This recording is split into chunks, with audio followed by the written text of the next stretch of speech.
So we left off talking about bone injury, and that you can have one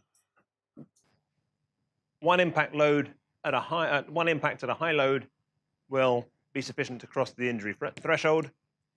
You can have a number of incidences at a lower load, and that will equally cause injury or fracture too.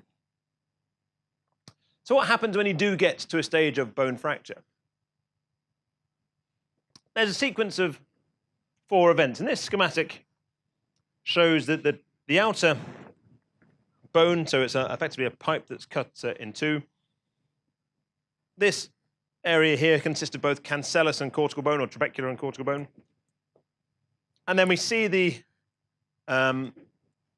canal that runs through the center of the bone as well. So we have 2 fragments, a top part and a bottom part, and here's our fracture that's been represented. And so there are 4 types of, or 4 phases that long bone repair goes through. And the first is that a hematoma, that in essence a blood clot forms around the bone fracture site. And it's localized, so it's specific to that fracture area.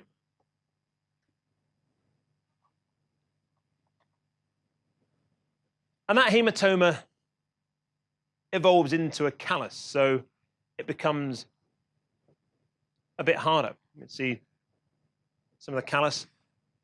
We get some dead bones, that gets taken away, and some new bone begins to grow.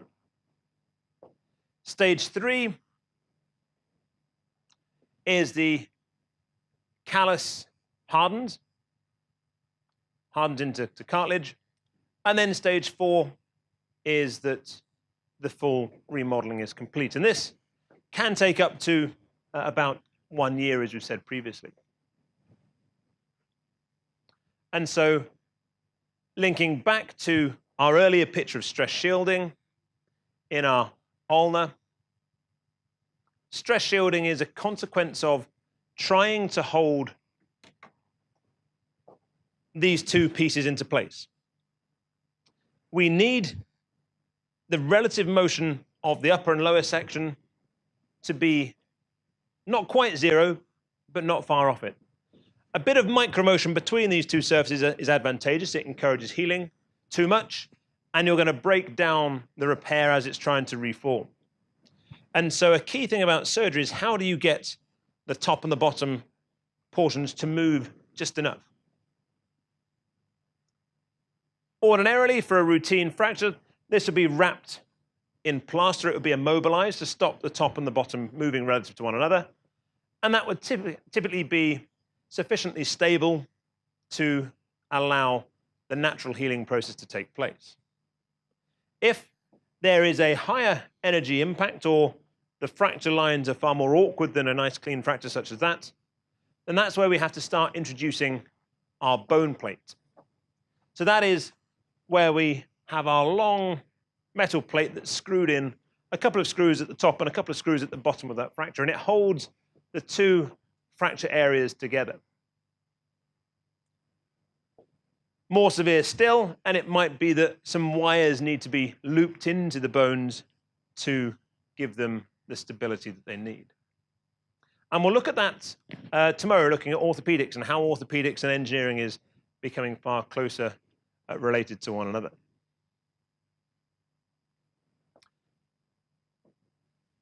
But the other part of the upper limb is obviously the hand. And so we have opportunity to explore this in more detail. Now, these are 2 rows of carpal bones. So here are metacarpals of the hand, not the fingers, but the hand going up. Here's our radius and ulnar coming in. And here we see 2 layers of 4 carpal bones. And we have a proximal layer, that's nearest to the body, and a distal layer of bones as well. And we have movement relative or between those 2 layers.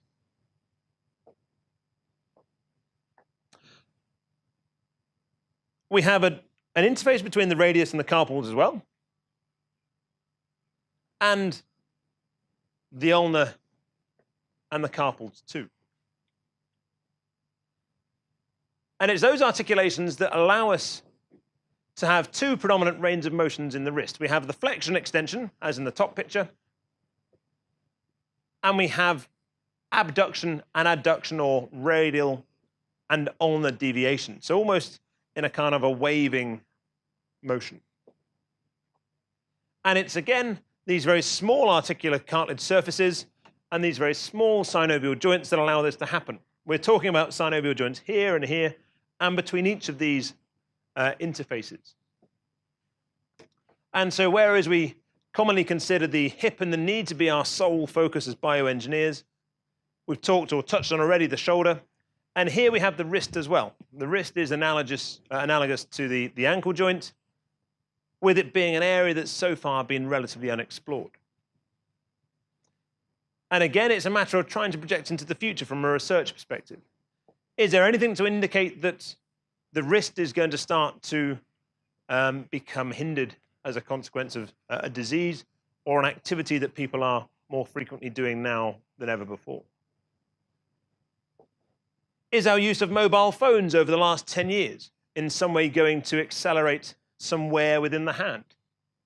Could it be that the bone here, the metacarpal of the thumb, is that going to be worn out far sooner than what we've ever previously experienced because of texting? If so, then maybe as a research project, we should start to look at how you can replace joints as small as that. Because at some point soon, there's going to be a rush of people potentially who have got cartilage deformities or deficiencies within these joints that have never happened before because of the emergence of the mobile phone. And so it's a matter of, can we as engineers predict the problems of the future? We know that the body is sensitive to loading. We know that when there is unusual loading, the body starts to deteriorate quicker. And has our body evolved sufficiently to withstand this unusual loading that is caused by the increased use of our thumb as a consequence of mobile phones? If so, then how do we tackle this problem of such small geometries in synovial joints? We saw earlier, when it comes to replacing the joints of the phalange at the minute, there's not a particularly eloquent solution. We effectively have a rubber joint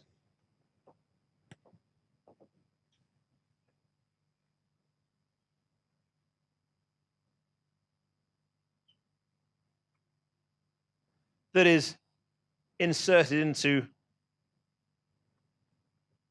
the distal and proximal ends of neighboring bones. Some kind of silicon joint that provides some kind of flexion. Now, maybe that solution's okay for a finger joint where it is acting probably as close to a hinge joint as we can get in the body. But maybe we expect more when we start looking at maybe our thumb joint or the metacarpal carpal joint of the thumb itself that might be wearing out far faster than is typical because of our increased use of gadgets.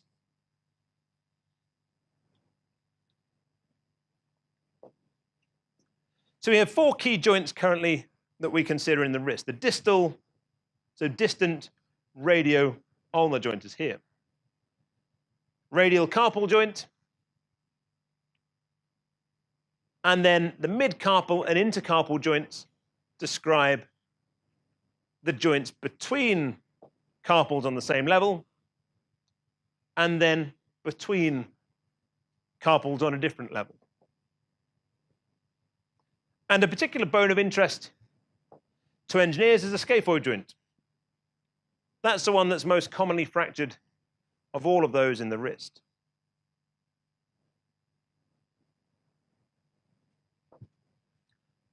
Here, we look at the radioulnar joint again, but of interest is that the ulnar didn't actually contact the carpals. There's a gap. And within it is a wedge of triangular fibrous tissue, much like a meniscus in the knee. And it extends to bind the radius and the ulna together. So it's a fibrous sheath that kind of fills a space and serves to bind it all together as well. So it gives substantial biomechanical stability.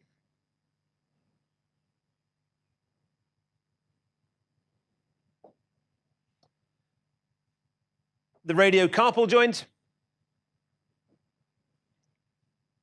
as this is the only genuine interface between the two, this is where movement of the hand is managed through.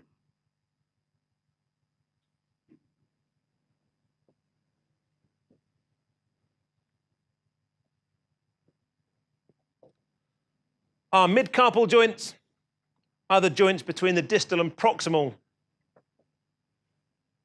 layers of carpals. And so we see here that this particular joint affords about 40% of flexion and 2/3 of the range of extension that we can achieve. That's achieved through this particular joint here. Given that there's no contact between the ulna and the carpals, then there's a remainder of range of motion that needs to be achieved somewhere else. And so the joint between these two rows of carpals permits essentially the rest of the motion. So we have some motion at this interface here, and then within the wrist itself, you have 60% flexion and about 1/3 extension. And so there's a lot of movement that happens in a relatively small space, but involving a lot of interaction between different bones. And so that could increase the risk of damage potentially because of this complex interaction. If you have increased wear in one, then it might have a knock-on effect to others. Or equally, you could argue that because there's so much movement across so many different bones, then perhaps the risk of injury is less.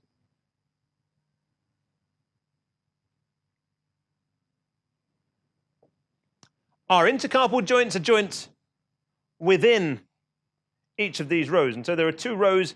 Within the rows, the interface between the two carpals is an intercarpal joint. And there's not a lot of movement that happens here, but that does, again, facilitates movement in the wrist. And one thing that we're at risk of forgetting is, whilst we consider the bones and the interactions between bone and bone, i.e. the synovial joints, we need always to bear in mind that we're dealing with a far more complex situation and scenario than that. And so if we were to go into our lab, where's the picture on? There we are. If we were to go into our lab and wanted to start investigating interactions between these two bones, then it wouldn't be unreasonable to go off and get some bones, some similar looking bones from somewhere, and try and rub one against the other and be relatively content with the fidelity or the accuracy of our modeling. But in reality, if we look at the dorsal surface, so that's our left hand on the underside, not as a lie, that hand like that. If we look at our dorsal surface, we can see that there's a lot of ligaments that bind all of these bones together. There's our right thumb coming off, and we can feel or we can appreciate that there's a lot of ligaments that bind it all together. On top of this then runs our tendons. Our tendons link back up to the muscles. Muscles typically are in the forearm, as we said earlier, or a few days ago, because of the size of the muscle bellies that are required. There's not enough space and capacity within the relatively slim hands that we've got to have big muscle bellies to generate the forces that we require. On the palm of our hand, we again have a complex interaction of ligaments that serve to link these bones together. When we consider the potential degrees of freedom across all of the 8 bones in the wrist in itself, and then the 5 metacarpals, and then the 14 phalanges, there's a lot of potential flexibility. And so as a consequence, we need all these ligaments to tie it all together to give us the stability that we need to have reasonable function in our hand. These are the key ligaments that, as biomechanical engineers, we may come up against. One of the emerging problems is the carpal tunnel. We spoke about that yesterday. That is as a consequence of a change or an evolving lifestyle that we have. That as we do activities such as computer-based activities, we're putting greater pressure on our carpal tunnel, and as a consequence, we're getting inflammation of this ligament here.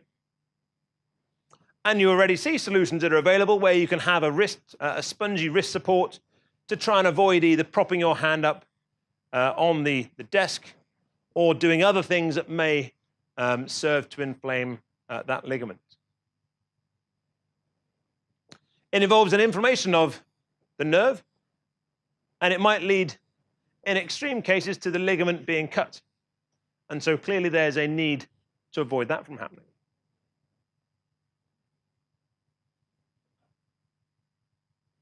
The hand is moved by a series of muscles.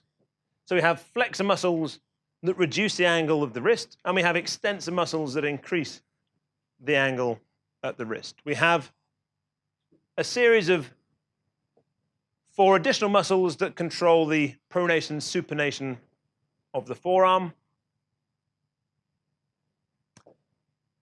And the vast majority of the wrist tendons insert onto the metacarpals, with only one onto the carpal themselves. So we look at the lower part of the upper limb again, and we consider flexion. These are our main flexor muscles.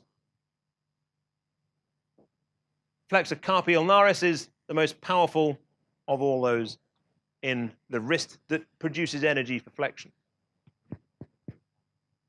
And again, when we talk about exoskeletons and similar things, we need to appreciate that now we've lost here the image of our ligaments.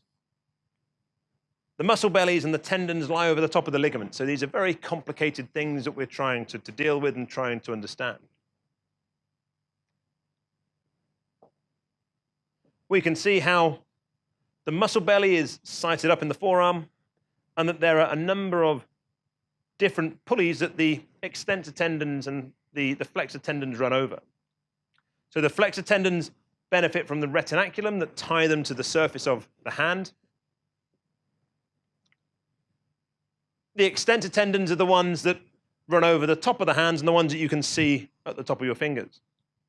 These are being cut away to make the picture slightly more straightforward to understand. And so you can see those extensor tendons at the very top of your knuckles, on the top of the metacarpal phalangeal joints.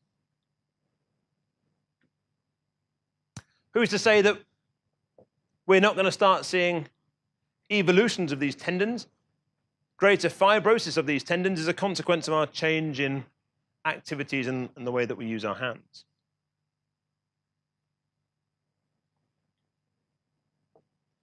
We also get other movements of the hand: radial and ulnar deviation, pronation and supination, where the hand twists as well.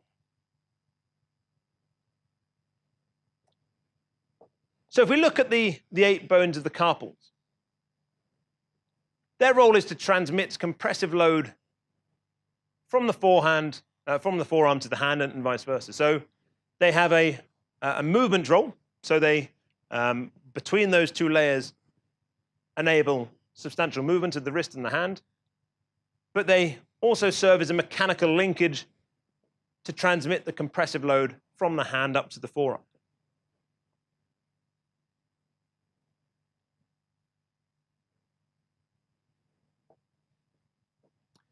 And the interaction between them is quite complex. We see that our meniscus serves in some way similarly to the knee meniscus. That if we take it out of the knee loading goes up. If we take it out of the wrist loading goes up as well. And so there's lots of things that we can learn by comparing one joint to another.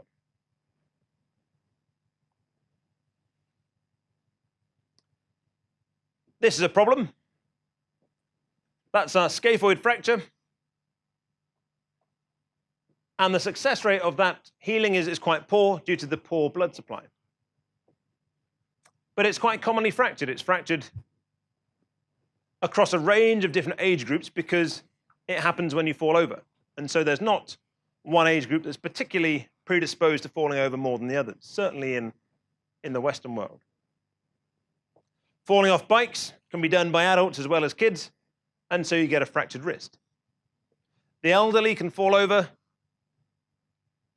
and they too can be exposed to a risk of scaphoid fracture.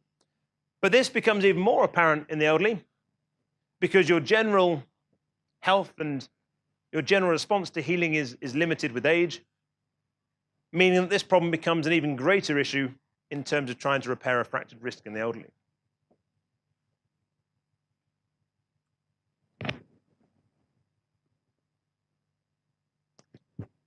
The hand itself is important from a functional perspective because it enables us to grasp and to feel things, and clearly without that, then we will be far less capable. And it's also the final link in the mechanical chain. So it enables the mobility from the shoulder and the elbow to be used in different planes to enable greater maneuverability. It enables us to reach all parts of the body with relative ease.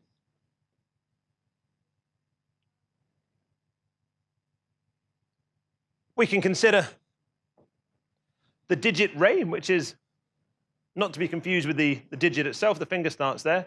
The digit ray is the metacarpal that joins onto the phalanges of that particular finger. And there are 19 bones and 14 joints within the hand itself, so it's a complex interaction that fits onto the wrist. Like the foot, not that we touch really on the arch of the foot, the hand has a series of arches. There's one longitudinal arch that stretches from the wrist to the end of the fingers. There's a natural curve as you look from the wrist to the end of the fingers. And there's two curves that go through a transverse section. So you have a proximal arch, which is nearer the wrist, and a distal arch, which is nearer the metacarpal phalangeal joints. And so from an engineering perspective, if you were trying to design something that is relatively lightweight but relatively stiff and strong, then you would probably come up with a fundamental design not dissimilar to that. Add in the fact that you need it to have range of motions that are enabling you to perform a number of tasks, and then you'd probably come up with something that doesn't look too dissimilar to a hand with 5 fingers.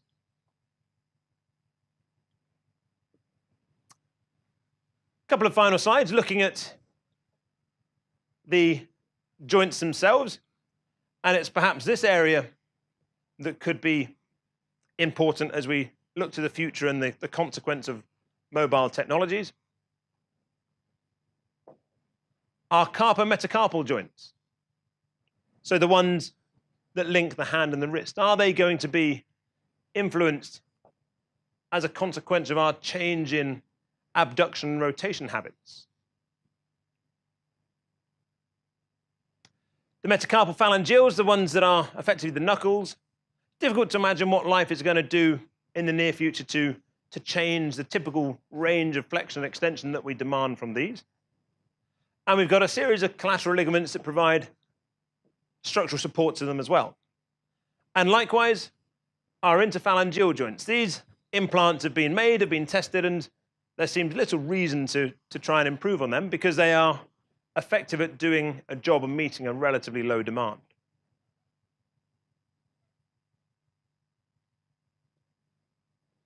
But this is the key thing. The hand enables us to have different functionality. It enables us to have a cylindrical grip, so we can hold a bat or a golf club. It enables us to have a spherical grip, so we can hold things of wider dimensions. Yet we can also have a very precise grip through the hook grip as well, and so we can hold things like coffee cups and scalpels. And it's rare that many animals have that range of functionality within their upper arm. And as a final slide, you can actually mathematically try and compare the gripping of the hand with other biological patterns. The whirl on a shell is similar in terms of its mathematics to the curvature that you can get within the hand itself. The basic construction is similar to an isosceles triangle. Any questions about that?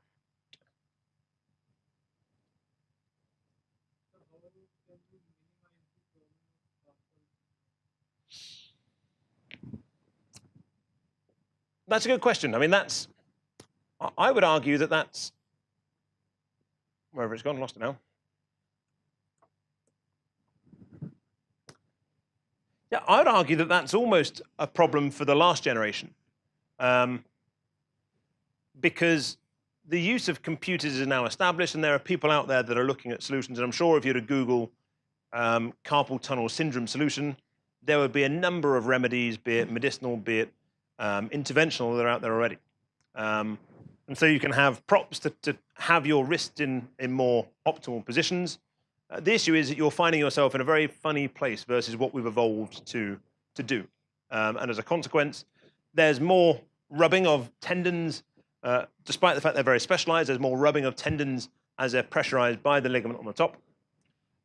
Meaning that because you're using them in a strange angle so often or so frequently throughout the day, then it's causing abrasions to the extent that hadn't been experienced previously. And so an ideal or an optimized sitting position is something that should be considered by using wrist supports or other interventions that are there at the minute. But if I was starting afresh as a student or maybe as a researcher, I would use that as inspiration for identifying new areas of work. And the computer 20 years ago was pretty much non-existent. Now everyone's got one or two. And so we see there's a correlation with this particular injury type and a change of habit. So can we project forward to say what changes of habit are happening now or are going to happen in the future, and what is potentially going to be a biomechanical consequence because of that? And I think it would be naive to look past the phone, because we know here and now there's a problem. There's not all that much work going on looking at the potential injuries that phones are causing from a musculoskeletal perspective. There was a lot of activity looking at brains and whether the radio waves in the phones are causing brain injury and brain damage, and that's outside of our area of work. But we see that 8 hours of using a computer causes injury. How many hours a week do teenagers, do adults use phones and continually do the same repeated action? If I was to start again, then I think that would be an area of work, or the kind of the thumb joint would be an area of work that would be something to consider in more detail. And it throws up quite interesting problems, because here, not to trivialize this as an injury, but the solutions are relatively rudimentary. Sit in the correct position, put some padding under your wrist, and you'll generally be okay. Here, you can't do that. There is no obvious solution to a phone. Unless you give someone a little prop that you can hold in a better position and poke your phone screen, then it's difficult to see how the phone can evolve to avoid you using your fingers and your thumb. There have been various phones with styluses, not for any biomechanical reason, but for a functional reason, and so you can see that that's not too dissimilar from holding a pen, and people have been holding pens for years, and there doesn't seem to be any down or negative side to that. But that doesn't seem to be a technology that's emerging, or certainly not one from a biomechanical perspective. It seems that there's an increasing reliance on you using your thumb in particular, to a lesser extent your forefinger, but your thumb in particular, to do more increasing tasks on your phone. And so that throws up a totally different challenge. Whereas we know that with relatively rudimentary interventions, we can at least reduce the symptoms of carpal tunnel syndrome. How do we start doing anything which could involve an articular cartilage surface here?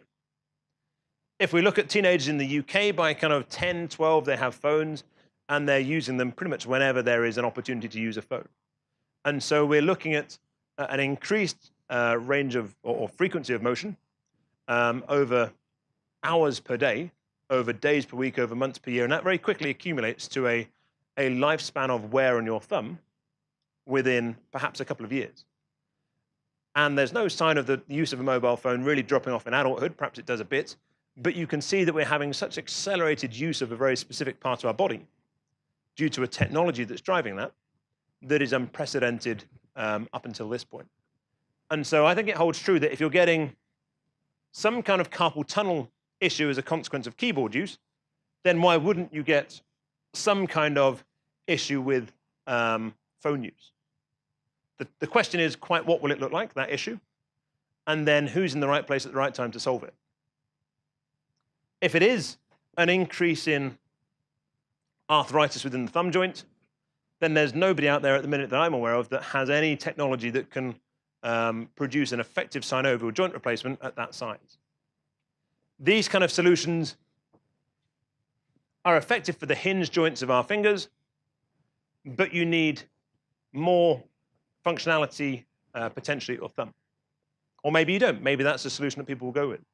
But until people come up with a solution, if there is, and who knows whether there will be or not, but if there is an increase in arthritis at the thumb, and if that were to happen overnight, then in reality, the only real solution would be something like those silicon implants on the board.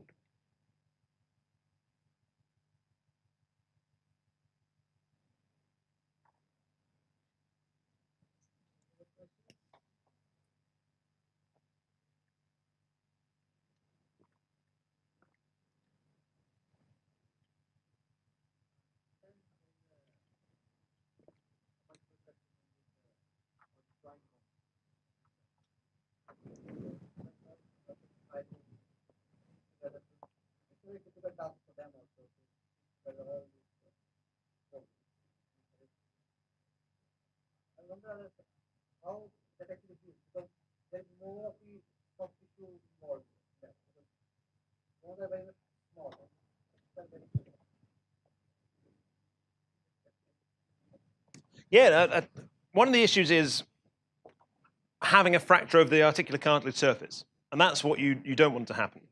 Generally, if there's a fracture elsewhere in the wrist, you can find some way of tying it back in together, and so that would be probably with the use of wires. But we're talking, and we can visualize quite straightforwardly by looking at our own hand, just the kind of space that we're talking about. This is a very small space to fit 8 bones plus 2 others plus 5 others that fit in there as well. And whilst orthopedic surgeons are good and effective at their task, there is a physical space within which they have to operate. They cannot expand the size of our wrist to come up with novel solutions. And so in essence, they've got a couple of tasks or a couple of techniques that are available to them. They can apply a plate, much like over there. There is little value in applying a plate to any of these individual bones to repair a fracture. Why not? Because they're so small, and you need to have a couple of screws either side of the fracture trying to secure it into place. To actually fit that on something like that is very difficult. The other technique is to put in wires, and so you'd effectively push a wire through one side and loop it back through the other side of the fracture site and twist it to tighten it up. Again, to try and encourage stability between those two fractured bone segments. The ability to do that effectively is limited as well, again, purely because of geometry and then all the overlying ligaments and tendons as well. We need to recall that whilst it looks a nice, clean, bony environment here, you've got that complex layer of ligaments on top and then tendons and muscles that run over the top again. And so we need not be naive to think that it's a matter of merely opening the wrist up and screwing a plate over that very large bone here. It's a lot smaller with a lot more connective tissue over the top. And so one of the more effective techniques is to wrap the whole lot in plaster cast. But again, that gives you little control over what is actually going to heal and where. And so it's not unheard of for the bones to heal and to fix themselves in the wrong position. And it probably comes down to an engineering challenge again, insofar as there's not really an effective solution for a surgeon to use out there. Now, what can we do to solve the problem? Can we glue them together? Can we come up with some kind of bone glue that will stick them together?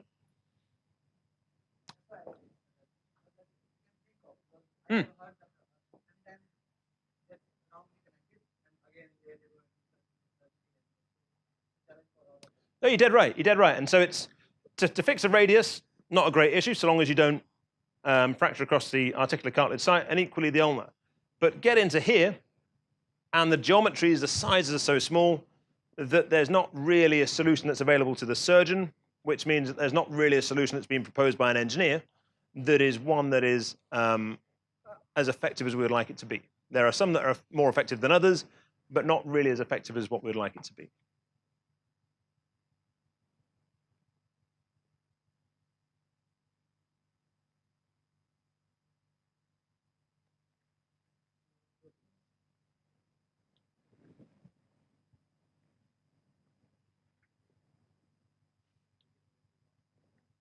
Excellent. See you again in 1 hour.